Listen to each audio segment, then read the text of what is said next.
Halo, apa kabar sahabat Geomarketing? Jumpa kembali dengan saya Niki Setiawan dalam BWB, Belajar Bersama PGSP. Setelah sebelumnya kita belajar mengenai geografi darat, di kesempatan sebelumnya, kita kembali akan mempelajari terkait geografi, tetapi kita akan belajar untuk geografi di bawah laut, yakni pemetaan baterimetri, topografi bawah laut. Dan di sini kita mengundang kembali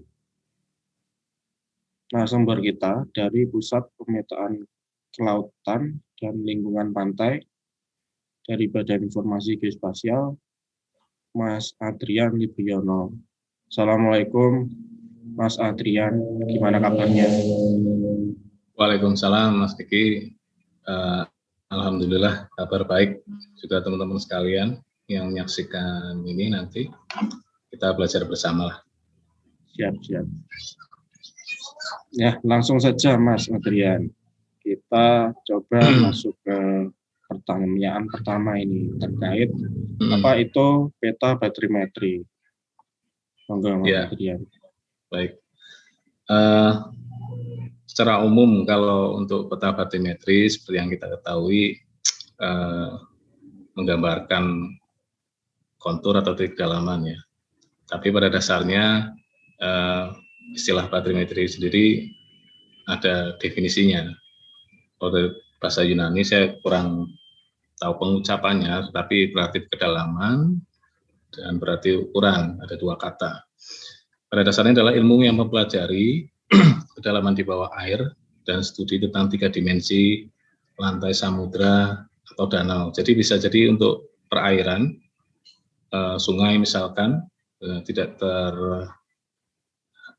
tercakupannya laut saja, tapi juga sungai, danau, dan yang lainnya. Nah, banyak pengertian yang mungkin teman-teman bisa lihat atau dapatkan dari internet. Kalau sekarang kan lebih mudah ya, ada referensi terkait dengan ini. Jadi ini beberapa hal yang saya kutip dari beberapa sumber. Ada yang menggambarkan sebagai studi tentang dasar atau lantai atau floor badan air ya, sungai, danau, dan seterusnya. Atau bahkan nanti ilmu pelajari tentang kedalaman lautan dan nanti sebagai topografi dasar laut. Jadi kalau topografinya sendiri pada dasarnya adalah fungsi proses lempeng tektonik yang membentuk permukaan bumi. Kalau dari gambar di atas ini dapat kita lihat lempeng-lempeng tektonik yang kelihatan ya di dasar laut. Kalau daratan kita dengan warna hitam dan seterusnya. Jadi pada dasarnya kalau di dalam situ, di dalam lautan ini, kalau pusat penyebarannya atau berarti semacam kenaikan dari lempeng tersebut membentuk pegunungan samudra tersebut ridge gitu ya. Kalau kedalaman biasanya membentuk trench kedalaman, jadi kayak semacam palung. Di Indonesia tentu ada beberapa di selatan Jawa gitu ya, di utara Sulawesi juga ada. Nah, ini yang nanti digambarkan melalui survei batimetri gitu ya. Kemudian digambarkan dalam peta batimetri sendiri, Mas Diki. Jadi prinsipnya akan menggambarkan bagaimana kedalaman laut itu, profilnya, sehingga dapat menyajikan satu bentukan medan gitu di dasar laut untuk kita pelajari. Karena nanti penggunaannya juga akan banyak. Mungkin itu di awal terkait dengan batimetri itu sendiri, Mas Niki. Oke, siap. Kemudian kalau topografi variasinya yang ada di darat itu kan biasanya dilihatkan dengan garis kontur. Kemudian kalau di bawah laut itu apakah representasinya itu sama dengan yang ada di darat, Mas Adrian? Baik, sebetulnya akan mirip ya, karena kalau di representasinya dari di darat itu biasanya dengan kontur ketinggian gitu ya, kemudian ada titik-titik ketinggian. Kalau untuk di batimetri sendiri itu juga sama, Jadi ada konturnya, kemudian juga titiknya. Kalau di laut ini, batimetri ini garis yang ada.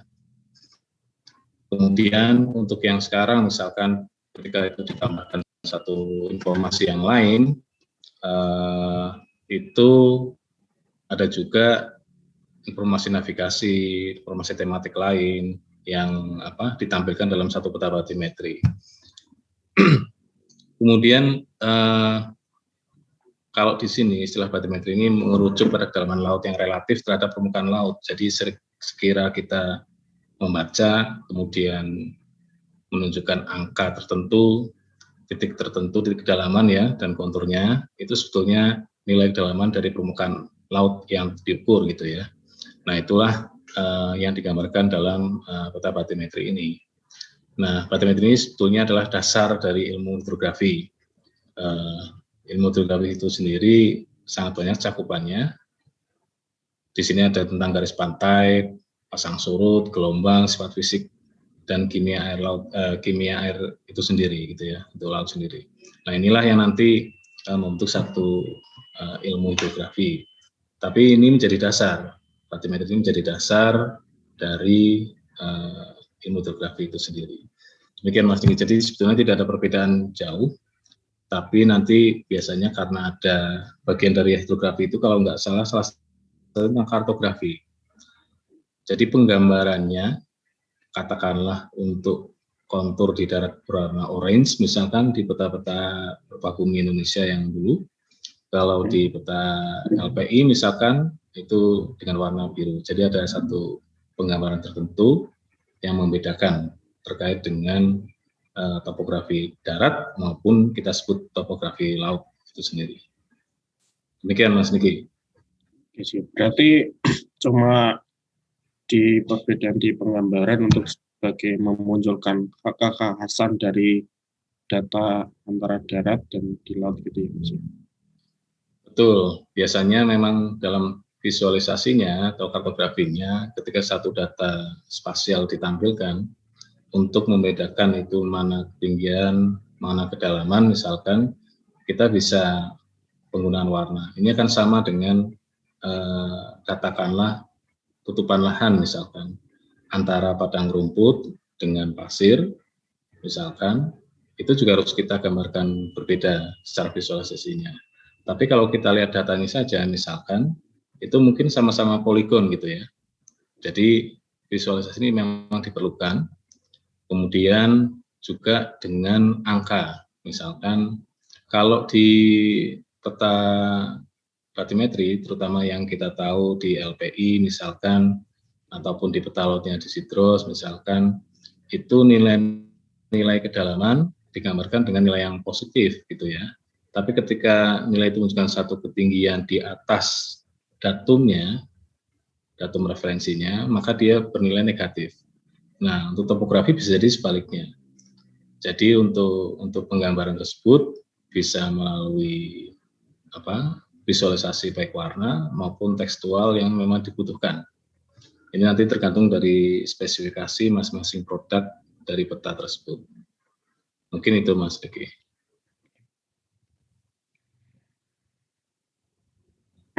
Kemudian bagaimana cara membacanya Mas? Setelah tadi tahu bagaimana representasinya, kemudian kira-kira batimetri ini gimana cara membacanya? Baik, ada beberapa hal yang kita harus perhatikan ya.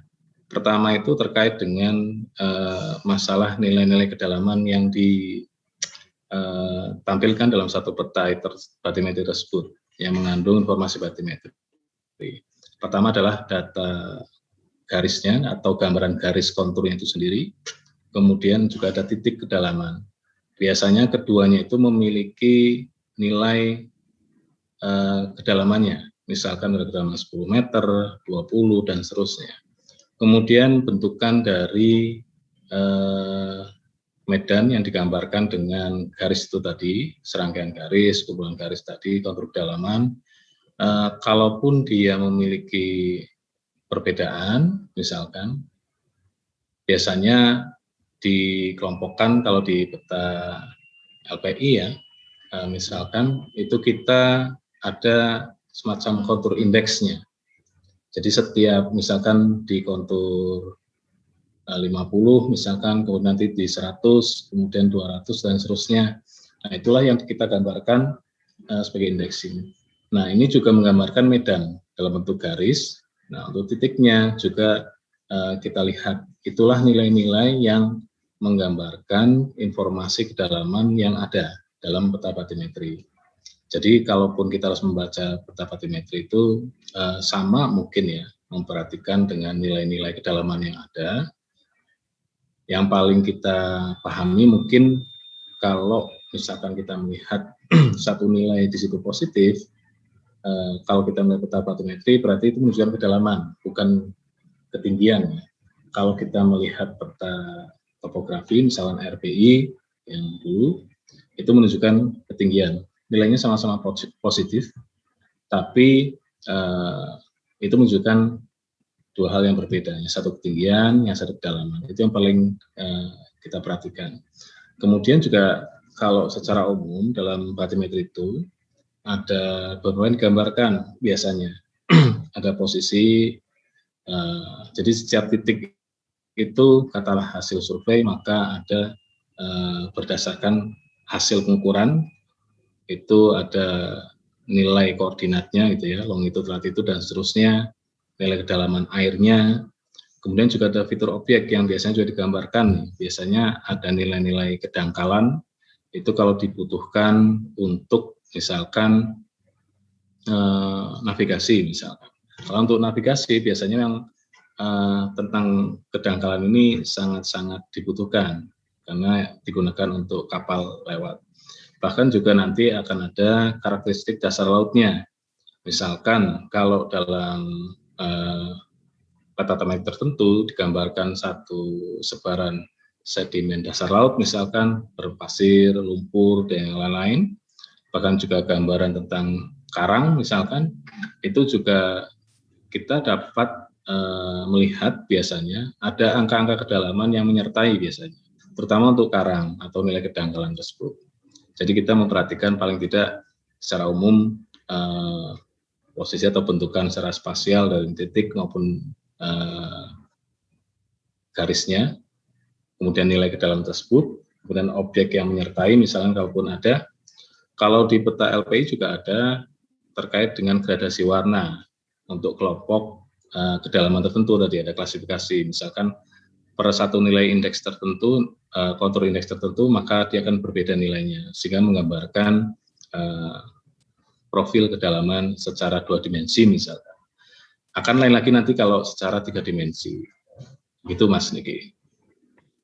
Berarti yang paling penting itu kalau misal di kontur darat itu dari nilai 50 ke 100 itu berarti menunjukkan semakin tinggi ya Mas ya. Jadi kalau Betul. di batimetri dari nilai 50 ke 100 itu makin dalam lagi. Gitu. Makin dalam, ya. Itu yang penting, paling penting pengertian kita, persepsi kita ketika melihat peta batimetri, tentu akan sedikit berbeda dengan atau kebalikannya dari peta topografi daratnya ya. Mungkin itu.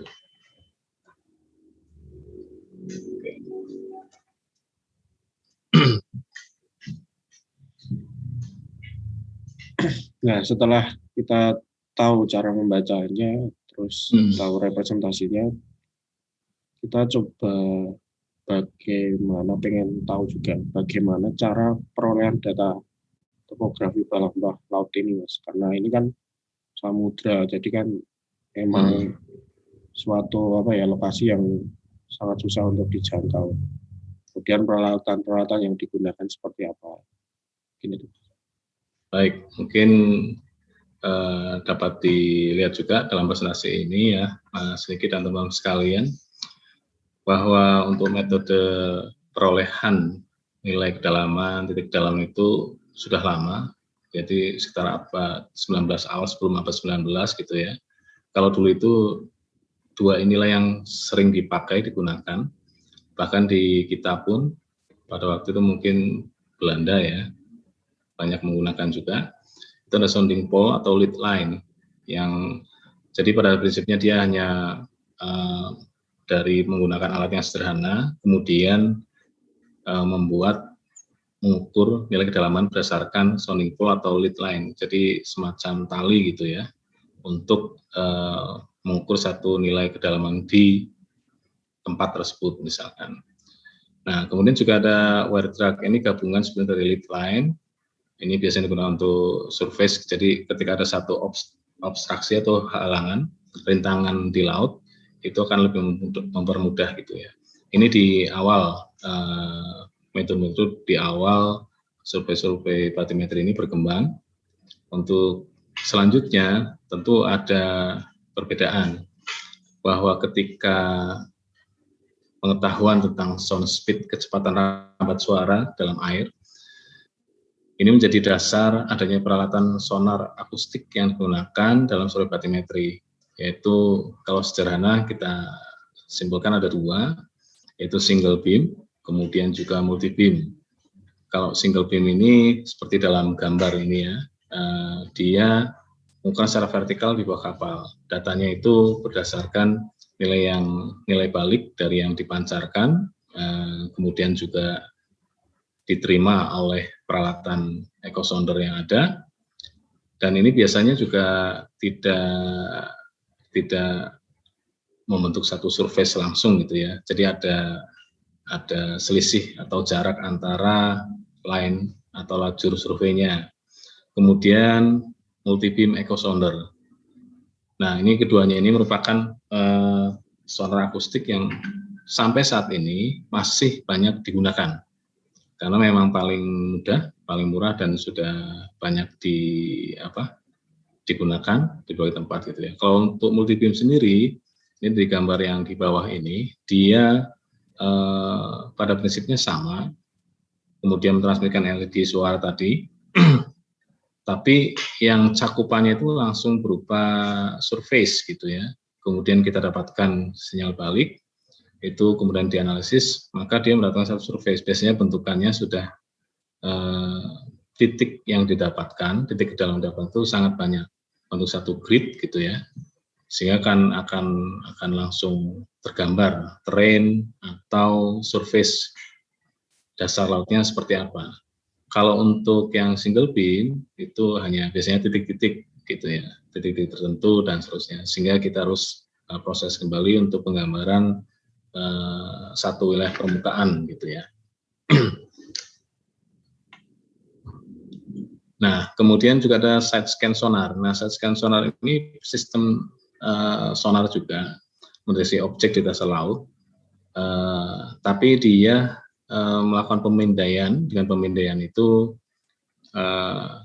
ke samping gitu ya. Ini dalam gambar itu dapat dilihat gitu ya. Bentuknya seperti mungkin apa nih? Torpedo gitu ya. Nah, akan tetapi di sini untuk side scan sonar ini sangat tergantung, atau bahkan ketelitiannya sangat lebih rendah, jauh lebih rendah dari single maupun multi beam. Biasanya ini digunakan bersamaan dengan multi beam ataupun single beam, tergantung keperluan, sehingga hanya digunakan tertentu. Kalau kita lihat di sini ada penggunaan kabel dan segala macam, inilah yang mempengaruhi presisi akurasi nilai yang ada gitu ya. Ini untuk side scan sonar. Jadi lanjut Mas Niki. Nah, kemudian ada yang non akustik sekarang. Kita tahu untuk light detection and ranking, LIDAR gitu ya, yang juga digunakan untuk topografi darat, dan untuk laut pun sudah ada sekarang. Sebetulnya juga kita di Indonesia dulu di BG atau dulu namanya Pak Sultan juga sudah pernah menggunakan di tahun sekitar 90-an ya, waktu masih jarang, tapi setelah itu belum banyak. Baru di tahun kemarin penggunaan LIDAR ini dilakukan kembali oleh BG. Ini bisa disebut juga dengan batrematic LIDAR dengan wahana pesawat misalkan, itu mentransmisikan pulsa laser dari platform udara, kemudian kembalinya dan seterusnya, itu akan memberikan satu nilai kedalaman. Yang digunakan adalah untuk kita sebut apa ya, untuk warna hijau biasanya. Jadi gelombang hijau inilah yang akan merefleksikan ininya untuk yang lidar tadi ya. Kemudian juga ada altimetri. Ini menggunakan satelit, biasanya cakupannya lebih luas, dan yang tadi disampaikan Mas Niki, ini sangat berguna ketika kita mengukur laut yang dalam, gitu ya, yang mungkin agak susah karena gelombang yang tinggi dan seterusnya, wahana yang harus siap dan seterusnya, sehingga penggunaan satelit altimetri ini sangat membantu gitu ya dalam memetakan batimetri untuk daerah-daerah laut yang dalam. Kemudian secara umum prinsipnya akan seperti ini, terlihat dalam gambar, ada satelit posisinya, kemudian akan terukur gelombang, biasanya dengan gelombang ya, gelombang kembalinya nilainya segala macam, sehingga akan dikombinasikan data lokasi satelit yang tepat. Ini akan menghasilkan permukaan laut. Jadi akan kelihatan. Sebagai gambaran di sebelah kanan itu ada beberapa gambaran hasil dari satelit altimetri ini, sehingga akan mempermudah kita. Walaupun dengan catatan resolusinya memang tidak sedetail bisa jadi tidak sedetail multi beam dan single beam, gitu ya. Tapi sangat-sangat membantu untuk terutama laut dalam. Lanjut Mas Diki. Yang sekarang juga sedang banyak digunakan oleh banyak orang gitu ya. Ini ada satelit derived bathymetry. Merupakan teknik yang relatif baru nih. Dalam geografi memungkinkan untuk membuat peta bathymetry, tapi terbatas dengan peran dangkal bila pesisir. Ini menggunakan citra satelit multispektral, kemudian ada algoritma yang digunakan untuk memperoleh perkiraan nilai kedalaman. Jadi kalau sekarang ini paling banyak untuk SDB ini kita sebut, itu dia masih membutuhkan training, nilai data training, kalau kita sebut sebagai data training ya. Jadi misalkan ada data dari single beam, kemudian di antara data-data single beam ini berupa titik-titik gitu ya, masih belum terpetakan. Nah, itu bisa dirapatkan dengan penggunaan satelit derived bathymetry. Walaupun banyak peneliti sekarang ini juga mencoba untuk membuat satu algoritma tertentu yang tidak membutuhkan data training. Mungkin nanti kita tunggu perkembangan seperti apa. Secara umum, satelit derived bathymetry ini sangat-sangat membantu juga, karena membantu merapatkan di daerah perairan dangkal. Nah, kalau untuk metode konvensional, misalnya kita survei dengan single beam, multi beam dengan kapal, seringkali kapal itu tidak bisa mendekat ke perairan yang dangkal. Nah, ini menjadi ada gap gitu ya untuk topografi darat dan lautnya. Nah, karena ada gap inilah SDB ini sangat-sangat dibutuhkan sebetulnya untuk merapatkan, untuk mengintegrasikan nilai-nilai yang didapatkan dari bathymetri maupun topografi. Ini sangat-sangat sekarang ini sangat-sangat berkembang untuk SDB ini.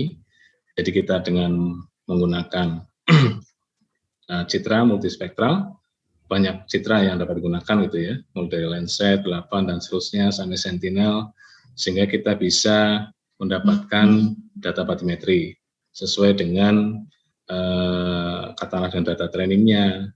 Pada dasarnya memang nilai prediksi. Lanjut, Mas Diki. Oke, jadi sebelum ke sini ya, jadi pada dasarnya tadi metode yang ada Mas Diki dapat kita lihat ada penggunaan, kalau konvensional itu kita menggunakan kapal, baik yang simple tadi ya pakai tali atau sounding pole gitu ya, kemudian dengan alat echo sounder single maupun multi itu penggunaan kapal diperlukan. Kemudian sekarang ini berkembang dengan penggunaan airborne atau dari pesawat gitu ya. Bahkan sekarang ini untuk lidar bathymetry ini bisa juga dengan UAV yang lebih kecil. Tapi itu juga prinsipnya akan sama dengan lidar tadi. Kemudian juga dengan satelit. Nah, satelitnya ada dua tadi, altimetri itu sendiri, kemudian juga dari data citra satelit, sehingga metode perolehan itu dari batimetri ini akan sangat mungkin disesuaikan sesuai kebutuhan apa yang akan digunakan, karena seperti kita tahu untuk pembiayaan batimetri lumayan cukup besar ya. Kalau untuk kapal berarti kan ada akomodasi, kemudian personil dan seterusnya. Kemudian kalau dengan pesawat juga harus ada biaya penyewaan pesawat dan seterusnya. Satelit pun kita juga harus, katakanlah sekarang ini yang kita tahu Citra ini juga seringkali tidak gratis gitu ya. Kita harus membayar dan seterusnya. Tetap ada pembiayaan, nah proses berikutnya juga ada. Oke, mungkin lanjut Mas Diki. Ya, berarti yang terakhir tadi yang pakai satelit derivative tadi, berarti modelnya itu ambil data training, jadi kayak semacam pakai nilai pixel value-nya gitu ya Mas. Kemudian nanti pixel value-nya dikasih data yang mungkin sampel data, sehingga nanti yang lainnya bisa menyesuaikan seperti itu. Untuk yang SDB ya? Ya, jadi ini memang nanti tergantung dari klasifikasi nilai-nilai apa ya, mungkin panjang gelombang tertentu, nilai tertentu yang kalaupun sama dengan data training itu juga akan ini. Makanya untuk yang di SDB ini ada beberapa metode Mas Niki untuk penghitungan sesuai dengan klasifikasinya. Jadi kalau umumnya dengan data training itu akan mempermudah gitu ya. Akan tetapi ketika kita mendapatkan satu citra tersendiri, misalnya di satu daerah yang sama, waktu yang berbeda, biasanya juga ada perbedaan di titik yang sama nih. Di titik yang sama bisa jadi panjang gelombang yang terbaca atau warna rona yang terbaca itu juga berbeda gitu ya, sehingga dia akan menunjukkan nilai yang berbeda. Nah, inilah yang challenge sebetulnya dalam penelitian untuk SDB ini. Tapi sudah banyak digunakan untuk memprediksikan nilai-nilai yang memang tidak tergambarkan dan sangat-sangat berguna ketika itu ada di perairan dangkal. SDB ini sendiri juga tergantung dengan nilai kecerahan atau kekeruhan di perairan tersebut. Semakin keruh tentu biasanya akan lebih susah untuk mendapatkan nilai tersebut karena biasanya lebih tinggi. Mungkin gitu Mas. Nah, selanjutnya ini terkait metode pengolahan peta batimetri, Mas. Apakah sama seperti yang ada di topografi darat? Karena ini kan ternyata sebenarnya datanya itu sama model-modelnya. Baik Mas Niki. Jadi kalau untuk pengolahannya, terutama data batimetrinya gitu ya,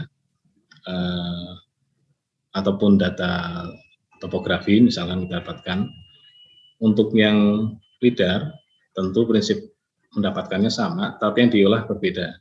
Karena yang diolah kalau tadi gelombang hijaunya, kalau untuk daratnya di luar gelombang hijau, merah, biru dan seterusnya. Nah itulah yang digunakan. Kalau untuk batimetri sendiri dalam mengolah, biasanya kan ada ketergantungan Mas Niki terkait dengan peralatan yang kita gunakan misalkan. Kalau untuk echosonder, seringkali memang software pengolahnya untuk data itu sudah tertentu, sehingga nanti nilai yang didapatkan tentu akan sedikit berbeda.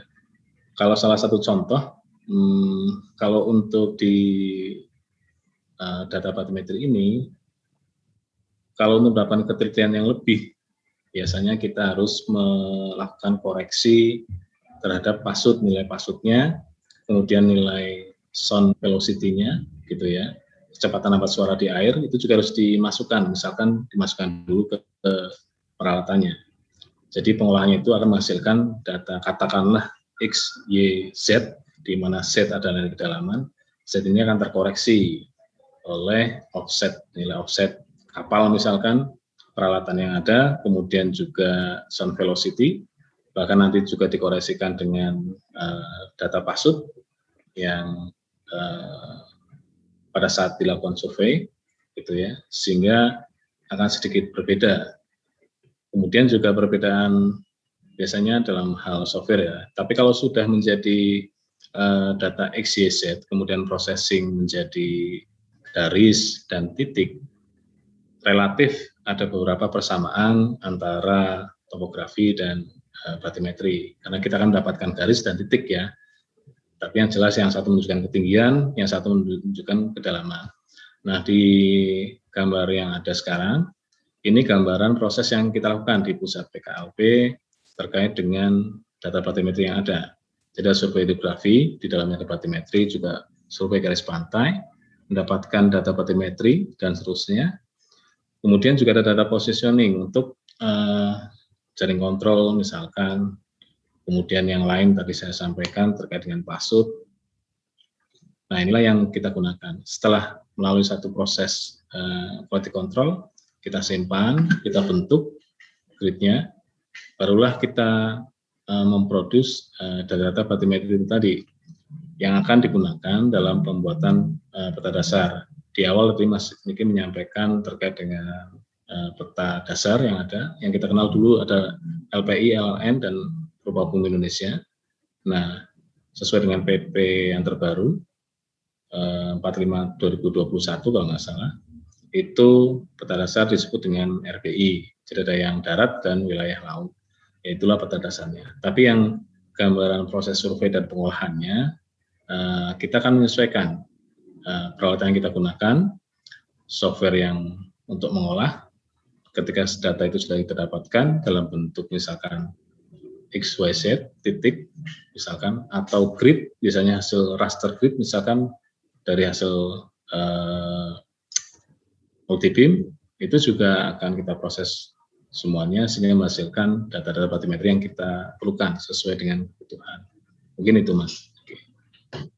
Jadi ada satu perbedaan mungkin dengan yang di darat itu, ada parameter tambahan berupa pasang surut tadi yang sebagai ya, kalau untuk offset misalkan kalau kita leader untuk topografi, mereka juga akan mengkoreksikan ya dengan katakanlah offset peralatan di kapalnya, di pesawatnya misalkan. Kalau di kapal juga ada offset juga sama. Kemudian kalau untuk di pesawat yang untuk topo misalkan ada gyro kompas, kita juga ada biasanya motion sensor unit untuk di kapal, sehingga pergerakan kapalnya pun akan menjadi satu nilai koreksi tersendiri gitu ya. Nah, ini dalam tampilannya sekarang dalam materi survei itu memang ada survei utama dan shallow sounding ini atau peran dangkal. Biasanya kita bedakan. Kenapa kita bedakan? Itu tadi karena di daerah dangkal ketika kita tidak bisa mencapai dengan kapal gitu ya, tentu kita harus memiliki satu alternatif lain untuk mendapatkan data itu tadi. Kalau sekarang kita bisa menggunakan satelit derived batimetri SDP yang tadi gitu ya. Nah, pada prinsipnya akan menghasilkan data batimetri dalam bentuk raw, misal ASCII. ASCII ini yang teks tadi, data teks, sehingga kita memiliki poin gitu ya. Juga ada raster grid misalkan. Nah, inilah yang kita gunakan sehingga misalnya informasi terkait dengan titik kedalaman, kemudian kita bisa membuat kontur, kemudian area kedalaman, dan yang lain sesuai dengan tugas kita di BG. Mungkin itu Mas BG. Nah, ini setelah kita tahu peta batimetri ini biasanya dimanfaatkan untuk kegiatan apa saja, Mas? Baik, secara umum ketika kita mendapatkan data batimetri ini ya, di sini saya tuliskan secara umum nih. Pertama adalah kalau kita terkait dengan tugas-tugas di PG gitu ya, kemudian juga terkait dengan program pemerintah, pembangunan, ini sangat dibutuhkan dalam proses penentuan kebijakan dari mulai perencanaan dan pembangunan sektor kelautan gitu ya. Juga ada mitigasi dan penanggulangan bencana, mungkin nanti kita lihat, serta kedaulatan nasional. Yang pertama dan kedua terkait dengan tugas BG misalkan, ketersediaan infrastruktur spasial, jadi baik untuk perencanaan tata ruang, kemudian pemanfaatannya, pemanfaatan ruang khususnya di wilayah pesisir dan laut gitu ya, dan juga untuk pulau-pulau kecil untuk mengoptimalisasi sumber daya alam kelautan. Nah, ini yang menjadi satu poin tersendiri. Kemudian juga dalam perencanaan pengelolaan ruang untuk perlindungan lingkungan berbasis spasial. Nah, ini juga menjadi satu hal yang sekarang ini seringkali dibutuhkan oleh sektor terkait gitu ya. Kalau secara detail atau sederhananya mungkin selanjutnya Mas Niki kalau kita di BG misalkan untuk pembuatan peta dasar gitu ya, yang dari LPLLN nanti akan menjadi RB wilayah laut gitu ya. Ini menjadi acuan bagi peta tematik lain di Indonesia. Yang tadi terkait dengan kedaulatan, itu juga ada penentuan batas maritim untuk penentuan titik base point atau garis pangkal. Biasanya akan digunakan untuk wilayah teritorial, apalagi kita negara kepulauan gitu ya. Kemudian ada landas kontinen dan zona ekonomi eksklusif, penentuan batasnya seperti apa. Nah, inilah juga sangat penting. Kalau hal umum yang lain yang dimanfaatkan dari data barometri adalah oceans modeling. Jadi berbagai kajian ilmiah mendukung perencanaan pengelolaan sumber daya alam kelautan.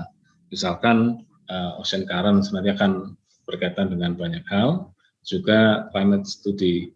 Nah, ini yang ini banyak digunakan untuk batimetri ini, sehingga akan mempermudah dalam hal perencanaan berikutnya. Karena tentu sumber daya alam di laut tentu akan bergantung dengan lingkungan. Nah, lingkungan di laut inilah yang perlu kita ketahui, salah satunya batimetri sangat penting. Kemudian terkait dengan mitigasi atau penanggulangan bencana, jadi ada biasanya untuk wilayah pesisir, tsunami yang mungkin sering kita dengar, kita lihat misalkan, jadi bisa digunakan untuk tsunami modeling, prediksi misalkan, juga untuk prediksi kenaikan muka air laut, dan sebagainya. Kemudian juga ada riset terkait dengan marine biologi, itu misalkan kita akan membuat katakanlah apa saja sih yang ada di laut kita, misalkan ketika bahwa di laut itu sebetulnya hampir mirip dengan di darat. Ada bentukan yang tadi di awal saya sampaikan adanya pegunungan di laut, itu ada gunung dasar laut, atau kemudian ridge dan sebagainya macam. Kemudian juga ada palung. Nah, untuk hal lain yang bisa dimanfaatkan dari data barometri, itu untuk telekomunikasi, bahwa dalam pembangunan kabel informasi bawah laut ini sangat memerlukan data batimetri ini. Karena efisiensi, kemudian juga terkait dengan nantinya akan pengelolaan berikutnya, karena kita tahu bahwa untuk mengelola kabel telekomunikasi di bawah laut ini tentu sangat berat dan membutuhkan biaya yang lumayan tinggi ya. Jadi harus dengan kajian yang komprehensif dan batimetri menjadi salah satu faktor penting dalam pembangunan ini. Kita bisa berinternet sekarang ini juga kan ada kaitannya dengan kabel telekomunikasi di bawah laut ini. Kemudian juga dalam penunjang dalam peta navigasi untuk INC atau electromagnetic chart ini diperlukan oleh dunia internasional. Kalau di kita tanggung jawab ini dipegang oleh Posisi Drosal TNI AL. Nah, ini sangat diperlukan karena secara umum data batimetri ini akan menunjukkan alur pelayaran harus seperti apa dan seterusnya. Itu akan ada dalam peta navigasi di laut ini. Mungkin itu beberapa hal terkait pemanfaatan dari data batimetri. Mungkin masih banyak lagi atau mungkin mau didetailkan lagi banyak, tapi secara umum seperti itu. Ya. Nah, ini kan batimetri itu data topografi bawah laut, dan kemarin sempat lihat di LLN ada beberapa lokasi di sini kayak ini ada informasi terkait bom laut, Mas. Ya. Kemudian ada daerah terlarang, platform tempat pembuangan museum ini. Itu data apa saja, Mas? Apa maksudnya? Data seperti apa yang terdapat itu, kenapa dimunculkan di sini? Betul. Jadi untuk misalkan di peta LLN ini, selain data batimetri tadi ya, kemudian kita menggunakan data batimetri, membentuk satu peta tertentu, misalnya LLN ini, itu akan ditambahkan informasi yang lain.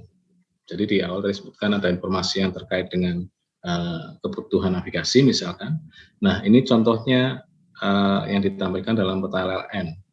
Di sini ada, tadi Mas Niki bilang ada bom laut gitu ya, kemudian pembuangan mesiu, kemudian ada daerah larangan. Ini informasi yang ditampilkan dalam satu peta, sehingga ketika pengguna menggunakan peta ini misalkan, mereka mengetahui bahwa daerah-daerah ini misalkan tertentu tidak boleh dilewati atau kita melewati daerah tersebut. Misalkan untuk daerah larangan, itu biasanya ada notifikasi tertentu bahwa di situ tidak boleh dilewati oleh umum misalkan. Apalagi ketika di sini ada tempat pembuangan mesiu misalkan, itu mungkin diindikasikan sebagai tempat pembuangan mesiu, katakanlah dulu oleh tentara misalkan. Juga untuk bom laut itu indikasi misalkan dulu pernah ada ranjau di laut atau bom di laut dan seterusnya. Ini yang ditampilkan sehingga ketika pengguna misalkan dia melakukan navigasi di daerah sini harus tahu bahwa itu tidak bisa dilewati misalkan. Selain dari nilai-nilai kedalaman misalkan ya. Di situ sebenarnya selain itu ada juga itu di sebelah kiri ya. Mas Diki, itu sebenarnya ada gambaran, ada tulisan laporan 19 sekian. Itu ada bangkai kapal sebetulnya. Nah, ketika lewat bangkai kapal dan seterusnya itu juga menjadi satu informasi yang ditampilkan dalam peta LLN. Agak mirip juga yang ditampilkan dalam peta laut dari Positrosal. Juga banyak menambah informasi lain, sehingga satu produk peta, katakanlah menggabungkan data batimetri dengan informasi yang lain, tentu akan sangat berguna bagi pengguna yang membutuhkan gitu ya.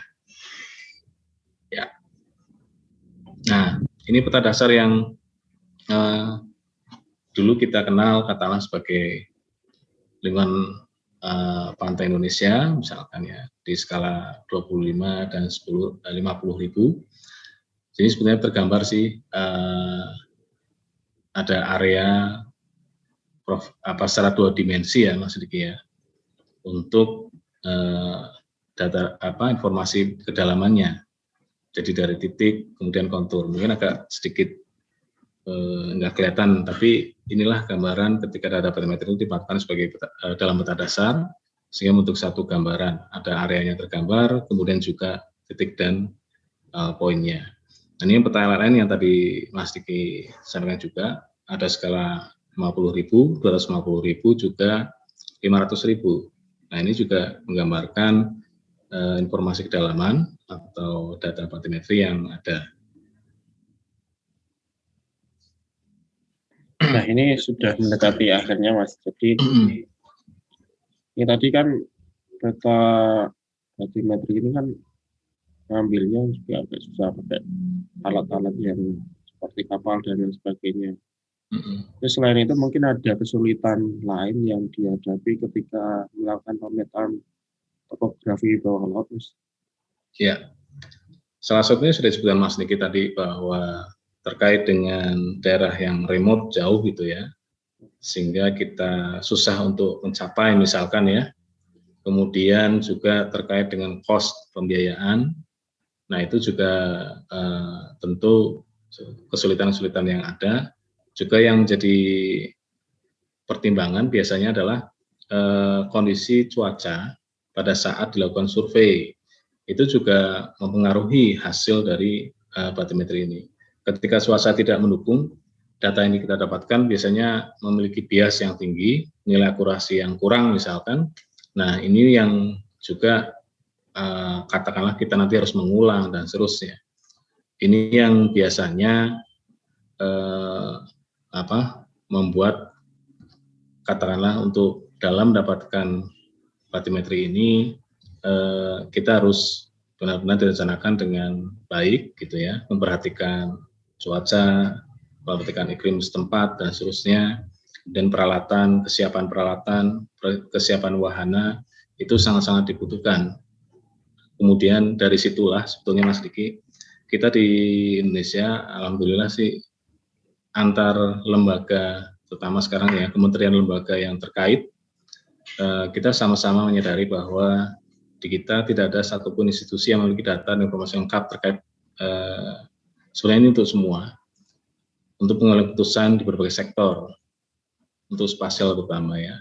Katakanlah sekarang ini kita fokus ke data batimetri, untuk itulah sebetulnya data sharing atau berbagi paket data merupakan satu keharusan. Jadi kita sudah mulai bekerjasama dengan lembaga terkait untuk bagaimana kita mengintegrasikan data batimetri nasional. Karena tadi pembiayaannya tinggi, belum tentu kita dapat data yang baik misalkan, dan seterusnya, resiko juga lumayan tinggi misalkan, sehingga kita perlu berkolaborasi secara nasional, sehingga kita bisa menyatukan data batimetri ini secara nasional, kemudian bisa kita gunakan bersama, karena ini nilainya akan lebih tinggi ya, kalau kita gunakan secara bersama-sama, akan lebih efisien, efektif. Ini sudah dimulai. Ya, next, Mas Riki. Berikutnya. Nah, ini gambaran. Kalau yang di kiri atas, itu gambaran ketika kita di tahun 2012, kementerian lembaga yang terkait, jadi di sini ada BG, kemudian ada ESDM, ada LIPI, BPPT, Pusidros, TNI Laut, kemudian yang lain yang sekarang juga bertambah dengan adanya Kemenko Maritim, kemudian juga ada BMKG dan yang lain. Inilah ketika kita integrasikan data itu seluruh Indonesia mulai kelihatan mana yang belum disurvei misalkan. Itu kan sangat-sangat memudahkan untuk melakukan efisiensi gitu ya. Kita inginnya, katakanlah seperti gambar di kiri bawah misalkan, kita punya data batimetri yang menutup perairan secara di wilayah perairan Indonesia seperti apa gitu ya, seperti itu.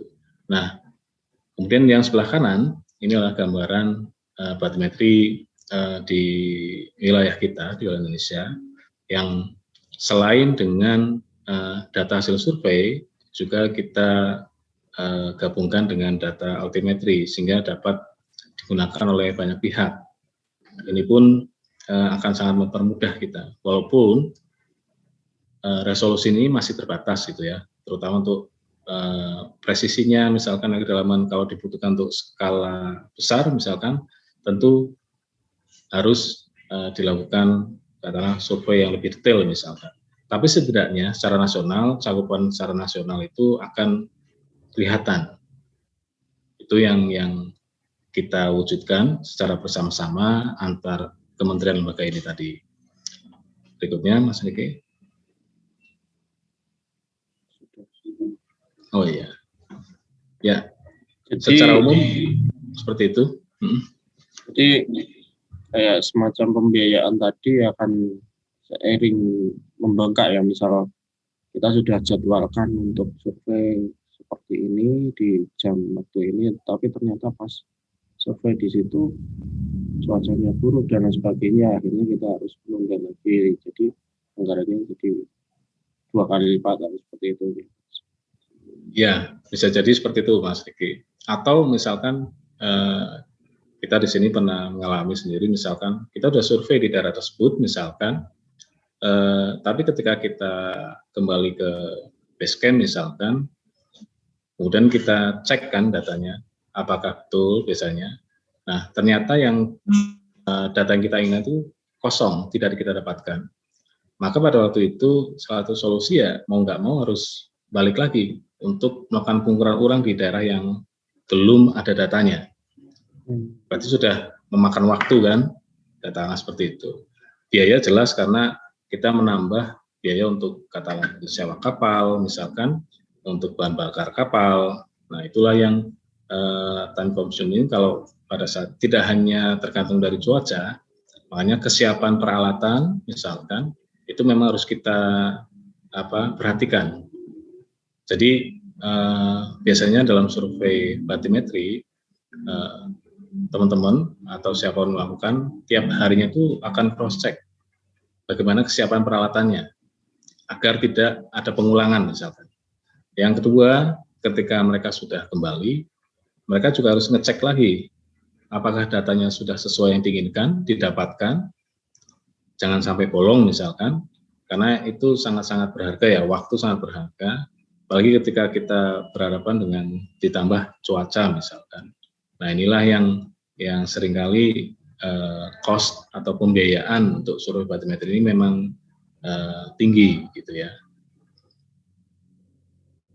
Ya, ini sudah di penghujung acara Mas, jadi mungkin sedikit yang saya tangkap di sini secara garis besar peta batimetri ini menampilkan informasi geospasial yang seragam dengan kontur yang ada di darat ya Mas. Kemudian perolehan data batimetri itu sangat beragam, mulai dari yang zaman dulu pakai pol, kemudian wire, kemudian mulai ke echo sounder, dan yang sekarang ini adanya citra satelit yang sangat membantu untuk pembuatan data batimetri ini.